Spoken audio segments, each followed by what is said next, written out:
There's this thing happening with entertainment right now that I can't unsee anymore.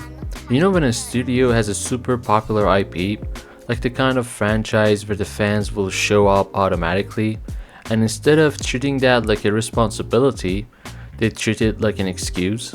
Like, cool, the name sells itself, so let's do the minimum amount of effort and money and time and still charge full price. That's what I mean when I say minimum viable IP. And by that, I just mean when a franchise is so popular, they only need to ship something good enough because the brand does the selling. It's basically the bare minimum IP era. Not no budget, not no talent, just the minimum viable product that still gets the fandom to consume it. And the frustrating part is, a lot of the time, it's not even about the money. It's the care, it's the attention, it's the time, it's the willingness to let something cook. Because right now, it feels like studios don't see an IP as a story anymore. They see it as a machine. And I'm curious if you feel this too, or if I'm just being dramatic. The thing that really triggered this for me was One Punch Man Season 3. I loved One Punch Man. I was hyped for Season 3, like genuinely hyped. And then the season drops, and I'm sitting there like, wait, is this the same show? Is this a parody? Is this the final draft? And it hit a point, I'm not exaggerating, where I straight up stopped watching. I think it was around episode 4 or 5 when they get to the Monster Association entrance. I was done. And here's how you know it got under my skin. I went and read the manga instead. I read the entire Garu Monster Association arc in like 2 or 3 days. That was the first manga I've ever properly read. And I only did it because the anime made me feel like I was wasting my time. And that's when the pattern clicked for me. Because once you notice it in one franchise, you start seeing it everywhere. So then I thought about Invincible. Now to be fair, Invincible is still a good show. And the high points are really high. Season 3 ends strong, and when the animation goes off, you're like, okay, they can cook. But then you get episodes or sequences where it's like, how is this the same show? And again, I'm not even trying to be the everything is trash guy. I'm trying to understand what's happening behind the scenes. Because if the issue is money, okay, that's one conversation. But if the issue is time and a schedule, that actually makes even more sense. And it's also more infuriating because it means the solution is simple. Let it take longer. Fans have waited years for seasons. Fans have waited years for games, have waited years for movies. Waiting is not the problem. The problem is when studios act like taking time is some kind of failure, even though that's literally what quality needs. And with Invincible specifically, I remember hearing that they want to aim for releasing a season every year going forward.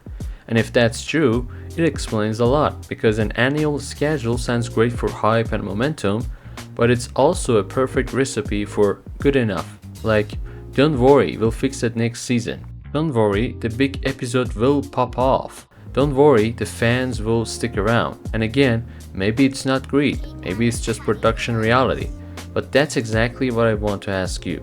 When you see the quality dip in a popular IP, do you blame profit motive or do you blame production pressure? Because those are two very different problems. And I don't think the industry cares which one it is as long as the numbers still work. And then there's Nintendo, which is a perfect example of the minimum viable mindset, but in a different way. I'm not even a Nintendo guy. I don't have childhood nostalgia for it. So I'm not coming at this as a hater or a fanboy. I'm looking at it from the outside, like, why does it feel like Nintendo can drop something that's basically the same formula again and again and again, and the conversation isn't, is this worth it? Instead, it's, well, it's Nintendo. That's the brand doing the work, and the pricing stuff makes this even harder to ignore, because we're watching companies test the waters in real time. Nintendo's already talked about variable pricing with their big titles, like some games being $70, some being $80, which is corporate language for we're going to charge the maximum amount we think you'll tolerate. And to some people, that's fine. If the product is great, charge what you want. But the whole point of this video is, what happens when the price goes up while the effort feels like it's going down? Because that's the minimum viable IP problem in one sentence. And yeah, every company has missteps, every franchise has a bad season. This isn't new. What feels new is how common it's becoming and how comfortable companies are with it. It's like the industry learned that the fandom will argue with itself harder than it will ever argue with the studio. You say, this season looks cheap, and someone replies, stop complaining. You say, this game feels unfinished, and someone replies, you're just entitled. You say, they cut corners, and someone replies, you don't understand production. And all of that might be true. But at the end of the day, the customers is still allowed to say, I don't like what I'm getting for what I'm paying. So here's my theory for why this is happening, and I want to know if you agree. I think a lot of studios have moved into a mindset of risk management instead of creative ambition. Instead of let's make the best version possible, it's let's make something safe, let's make something on a schedule, let's make something that won't flop, or let's make something that triggers the fandom automatically. And the more popular the IP is, the more they can get away with the bare minimum, because the loyalty becomes a cushion. And if you're a studio executive looking at a spreadsheet, that's basically a dream. You don't have to earn attention, you just have to activate it. Drop a trailer, drop a teaser, a logo or a date, and the fandom does the marketing for you.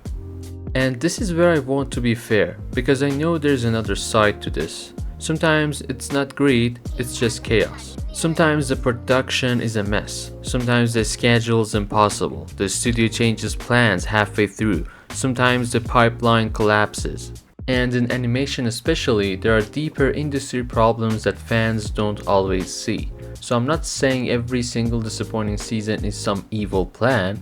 What I'm saying is, when you have something as big as One Punch Man or Invincible or a Nintendo flagship title and it still comes out feeling undercooked, that's not an oopsie, that's a choice somewhere.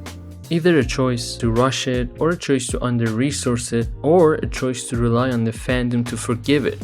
And maybe the scariest part is, it works. Because a lot of fans will buy it and a lot of them will defend it. So what do you even do as a viewer? I'm not going to pretend I can control what anyone spends money on, but if you want companies to stop treating you like an automatic paycheck, the only thing that has ever worked in media is stop rewarding the bare minimum, or at least stop pretending it's fine. And I don't even mean boycotts, I mean basic standards. If you see a season that looks rushed, say it looks rushed. If you see a game that feels dated for full price, say it feels dated. Because silence is basically approval.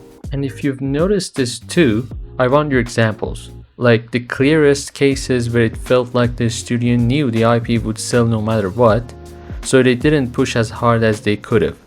Drop them in the comments. I'm genuinely curious if I'm seeing a real pattern here, or if I'm just connecting dots that aren't actually connected. Because right now, it really feels like we are drifting into an era where the brand does the heavy lifting, and the product just has to be good enough. And that's a bad deal for everyone except the suits.